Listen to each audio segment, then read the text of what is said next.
Hi, it's Melanie. Have you registered for my free class, The Top Kidney Stone Myths Debunked? On Thursday, July 18th, 2024 at noon Eastern, I'll be talking about all the most common and harmful kidney stone myths that I hear people talking about all the time. Just head to www.kidneystoneclass.com to reserve your seat. Even if you can't make it live, make sure to register for the class anyway, and I'll be sure to send you a link to watch the recording. Can't wait to see you there. Welcome to the Eat Away Kidney Stones podcast. I'm your host, registered dietitian and kidney stone expert, Melanie Betts. After learning a ton about kidney stones and helping people prevent stones at the University of Chicago, I was fed up with all the terrible advice people were finding online. So I decided to do something about it. The Kidney Dietitian was born. This podcast is for people who want to learn what actually works to prevent kidney stones and still enjoy life, eating, and their favorite foods. Let's dive in.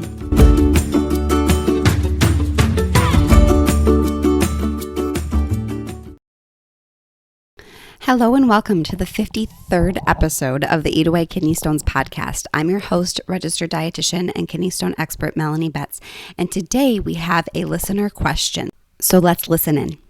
Hi Melanie, I really enjoy your podcasts. They are packed full of information. My question is, as someone who has trace citrate and will possibly be on potassium citrate for the rest of my life, is there anything else I can do to help this nutrition-wise? Thank you.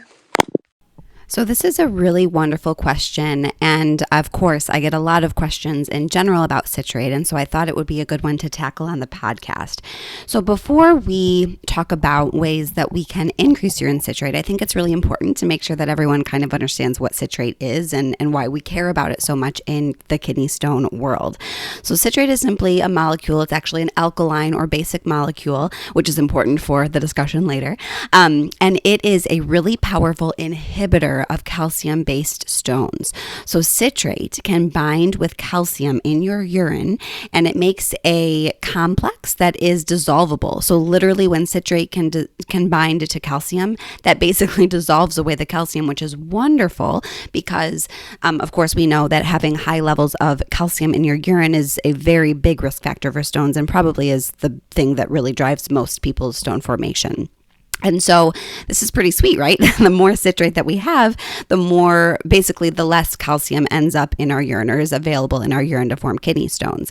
And citrate seems to be a pretty big deal because there are definitely people whose 24-hour urine test looks completely normal. Their volume is great, their calcium is great, their oxalate's great, their pH is great, but just having that low citrate in some people seems to be enough to form stones. And so if you do have low urine citrate, in most cases, it is definitely a good idea to do things in order to get that up. Typically, the doctors will prescribe a medication called potassium citrate, or they'll recommend that you take this. You can get it either prescription or over the counter. And this is basically a really, really large dose of potassium citrate, which you can actually get from food, or you can do things to increase the citrate in your urine from food as well. And so this is a pretty common medication given to people with kidney stones because it definitely will. It's just a super, super large dose actually of alkali. Remember I mentioned that citrate is an alkaline substance, and the potassium citrate is given a little bit because it actually is citrate, but it actually is given because it's just a super large dose of alkali. So in order to understand this alkali base acid situation, we do have to go back to high school chemistry just a bit. I hope to not give too many people too much PTSD. But because citrate is an alkaline substance, the less acid that we have floating around our body, the more our body, or kidneys specifically, is going to put citrate in our urine. So if we have a lot of acid in our bodies, which most of us do, primarily actually from our diet, which is definitely something we'll talk about later because that's one of the main things that you can do to increase urine citrate. But basically, there's going to be acid in our bodies. It's from the foods that we eat. It's just a byproduct of metabolic processes that happen. It's just something that is existing in our body. But if we can do something to reduce that acid, our bodies and our kidneys are going to be less likely to keep that citrate in our bodies because it doesn't need it because there's not so much acid. Again, remember, citrate is alkaline. And instead, it's going to pump it out into our urine because it says, hey, I'm cool. I don't need this this citrate to kind of help neutralize this acid in my body, right? And so although potassium citrate is given because it's citrate, it's actually given more so just because it's an alkaline substance, and it's going to basically force our bodies to put more of that citrate in our urine because it simply doesn't need it, because that potassium citrate is neutralizing some of the acid in our bodies. And so there's less acid that citrate needs to hang out to neutralize, right? So hopefully that makes sense. I know that is a bit of a complicated topic, and I talk about this in other episodes of the podcast too, so definitely check it out. I'm also going to link to a blog article definitely in the show notes to this podcast, because I talk way more about how food can increase potassium citrate, and I talk about this acid-base body balance a lot more in there, because it's a really important concept to understand everything that we're about to talk about. So potassium citrate is typically given to help with urine citrate.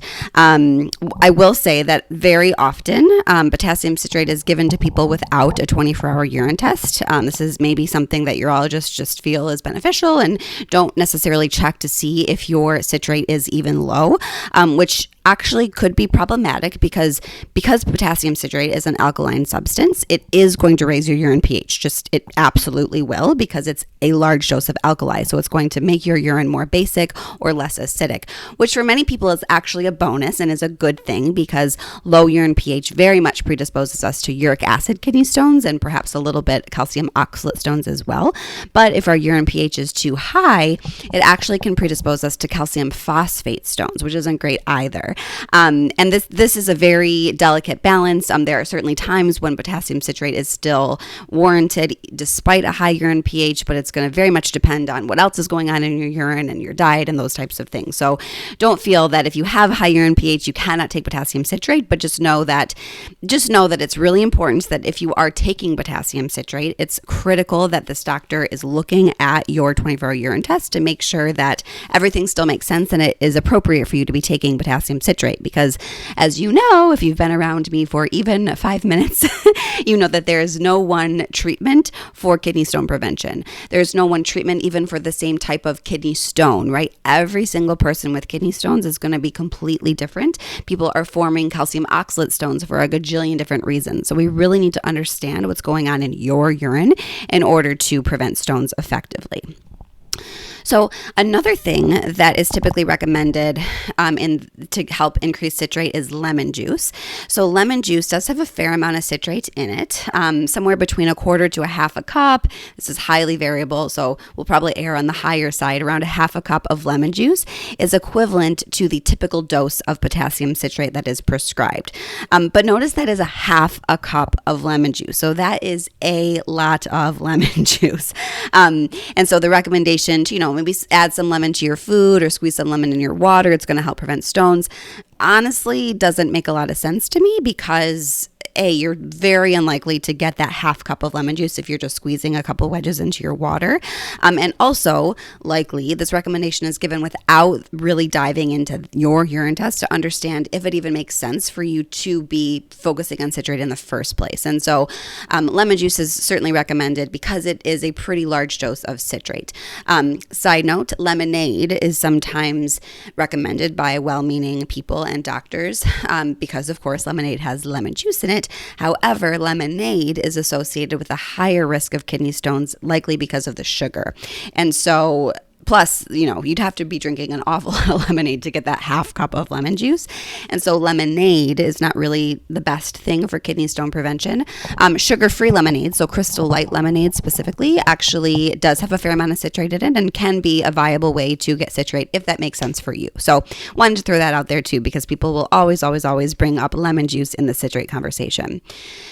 So when we look at what the data actually shows in terms of what we can do nutritionally to increase the citrate in your urine, it really isn't about eating more citrate anyway, which is another reason why I don't really love the idea of having lemon juice, because I feel like, yes, it might make sense, but I think there's much more better ways and much more helpful ways to go about it.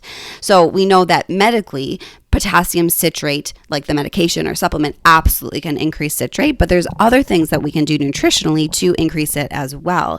And I think it's really unfortunate that oftentimes these changes aren't provided as an option to patients. I think certainly people have the right to choose what makes sense in their life, and sometimes making diet changes is simply not going to happen for many millions of reasons, and that's totally legitimate, in which case medication can absolutely be a great option. But I just feel like people should be given the option of making dietary changes, and just the medication. We shouldn't just jump to medications, basically. So when we look at the data and look at what really can increase urine citrate, it actually comes down to changing the dietary acid load of what you're eating, not necessarily just eating more citrate, right? A lot of times if you Google citrate, this is, how do I increase citrate? What foods have citrate? Because that makes sense, right? We want more citrate. We should be eating more foods than citrate. But like so many things in nephrology nutrition and kidney stone nutrition, it's not really that straightforward, because when we eat something, there's a gajillion steps that food and that nutrient takes before it ends up in our urine. And so, oxalate is a great example. We think, we have oxalate stones, we should eat less oxalate, but we know that there's really no data to support that, because our bodies are so much more complicated than that. When we eat less of something, we're going to reduce the intake of other things. Also, oxalate that we eat doesn't necessarily directly translate to oxalate in our urine and kidney stone risk. And so it's just, our bodies are a complicated place, and that's why it's so important to make sure that you are really understanding from an expert about who really knows what's going on and how our kidneys work, to see what you can do to make whatever change that you're hoping to make. So back to the question at hand, what can I do nutritionally to get citrate in my urine up? And really the answer comes down to eating a diet that is providing less acid. So I have a wonderful blog post about this, and I will definitely link to that in the show notes. But in a nutshell, the more non-dairy animal protein you eat, the more acid you're eating, basically. The more acid is being produced from metabolism of your food. So foods like beef and pork, chicken, other poultry, fish, and seafood, all of those foods produce acid during metabolism, which isn't a bad thing. I'm not saying we can't have any of these foods, of course, but when we eat a diet that is a lot of those types of foods, and we aren't eating a lot of fruits and vegetables, because fruits and vegetables, all of them, literally all of them, are going to produce alkali, which helps neutralize the acid that's produced from that non-dairy animal protein, right? And so the problem comes when we aren't eating a lot of fruits and vegetables, or these alkali sources, and we are eating a ton of the acid producing foods, which is very much in line with what the average diet is in the United States these days. That's where the issue comes, because we're eating overall a very high acid producing diet. And so our bodies need to do something to help neutralize that acid, because if your kidneys are working, there are lots of systems in place to help neutralize that high acid load. One of the things that it's going to do, your kidneys are going to hold on to all the alkali or basic substances that it can to help neutralize that acid. And citrate is one of those alkali substances that it's going to hold on to. Our kidneys are going to say, hold on, citrate, stay in our bodies. We need to help neutralize all this acid. Whereas if there was less acid in our bodies, our kidneys would be more likely to be like, okay, cool, we can let this citrate go away in our urine because we don't need it to neutralize this acid. And we want that citrate to end up in our urine, because that is where it can do its magic and prevent stones, right? It can bind with that calcium like we talked about before, and dissolve that calcium truly and reduce the risk of stones. So what you can do to increase urine citrate really comes down to eating more fruits and vegetables and eating less non-dairy animal protein. So I know that was probably a much more complicated answer than you anticipated, but that's really, when we look at the data and research about who has high urine citrate, it's those people that have high urine citrate. It's not necessarily those people that are chugging lemon juice or eating a whole bunch of oranges or these other, quote, high citrus fruits and vegetables.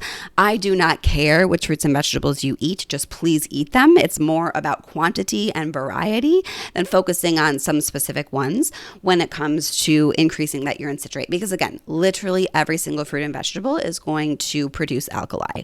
A lot of people will ask about that term non-dairy animal protein, and I talk about that a lot. And I use that term because that's literally that's the term that's in the guidelines from the American Urological Association for the medical management of kidney stones. And the reason that they call out non-dairy animal protein is a couple of reasons. One, dairy protein doesn't produce acid. Some of it actually, milk is actually alkali, a little bit alkali producing, not as much as fruits and vegetables, but a little bit. And so dairy just, it generally is neutral. Like cheese is a little bit positive, but like generally, dairy is neutral when it comes to this acid base thing. And also, of course, we want the calcium from dairy to help reduce the intestinal absorption of oxalate and ultimately prevent stones. And so that's why in kidney stone nutrition, as far as I'm aware, this is kind of the only area of nutrition that is so adamant about sort of setting dairy aside, because we know dairy is associated with such beneficial things when it comes to stone prevention, whereas too much of the other animal proteins are associated with a higher risk. And I have another podcast that I talk way more about that, and I'll link to my blog post about that topic as well. So I do think it's important to kind of put all of this into context, because obviously, if you have very low urine citrate, chances are low that you'll be able to change your diet enough to bring it back up into the normal range. People can have low urine citrate for a million reasons, one of which is just being genetic, right? It's just a genetic thing. All of the urine test things, honestly, can be off just because of genetics. So you can be doing everything, quote, perfectly from a diet and lifestyle standpoint, and you can definitely still have low urine citrate. And so this particular listener mentioned she has trace citrate. So I'm assuming that her citrate is very, very, very low. And so the chances of her being able to do everything I just talked about, right? Like eat adequate protein and eat a ton of fruits and vegetables, but keep the non-dairy animal protein in check and actually bring that citrate up into safe levels is probably not very realistic. And this is obviously a time when medication is absolutely necessary and helpful. And I'm not anti-medication at all. I think it's really, really important to see how nutrition and medications can work together to prevent stones. That being said, you can be taking potassium citrate and your diet still matters, right? Like the potassium citrate is only so much potassium citrate. If you all of a sudden changed your diet and were eating maybe a carnivore or a keto style diet, which is going to be very acid producing, you're going to bust right through that medication's effects essentially. And you still are going to likely reduce the citrate in your urine because that potassium citrate can only neutralize so much of the acid that you're eating, right? The same thing is true for thiazide diuretics. So certain diuretic medications are often prescribed to stone formers because they have high urine calcium, and these diuretics can reduce how much calcium is in your urine, which is great. But if you all of a sudden were eating a ton of salt and a ton of sugar and the other things that we know are associated with higher urine calcium, you still can bust right through those medications' effects and increase your urine calcium despite that medication. And so this is why it's so important to understand how medication and food work together, right? It's not an all or nothing, in my opinion. Everyone is going to be different, as I always say. The one time I think that if you have trace citrate and you can get it up is if you are doing some sort of extreme thing diet-wise that cause that low urine citrate, right? Like I've seen people have perfectly normal or just maybe a little bit low citrates, and then they go on a ketogenic diet and their urine citrate tanks, like less than 50 milligrams of citrate per day, which is insane. We typically want it to be somewhere between 450 to 500 milligrams per day. And so in that case, I think you're eating such a high acid producing diet. We know that that's why that citrate tanked. In that case, I do think that we can make dietary changes, eat a more balanced diet, increase our dietary alkaline, reduce our dietary acid, and then we can get that citrate to go up. But if you are eating a relatively balanced diet and we see citrate that low, sort of in that trace level, like the listener mentioned, then likely we are going to need medication and likely long term to keep that citrate up. A note on the long-term thing though, like our bodies change, right? Like this is one of the many, many reasons why it's so important to get a 24-hour urine test annually, if possible, once you have more than one stone, say, because our bodies change, our diets change. People definitely switch from forming, mostly calcium oxalate stones to calcium phosphate stones. And, these things can change. And so it's really, really important to kind of stay on top of these things and make sure that our treatment plan is in line with what's going on in your body right now, because unsurprisingly, our bodies 25 years ago, when you had that stone, may be very, very different. So I always like to kind of give that expectation because I think I talk so much about 24-hour urine tests, and I am so passionate about them, and I do think they are non-negotiable.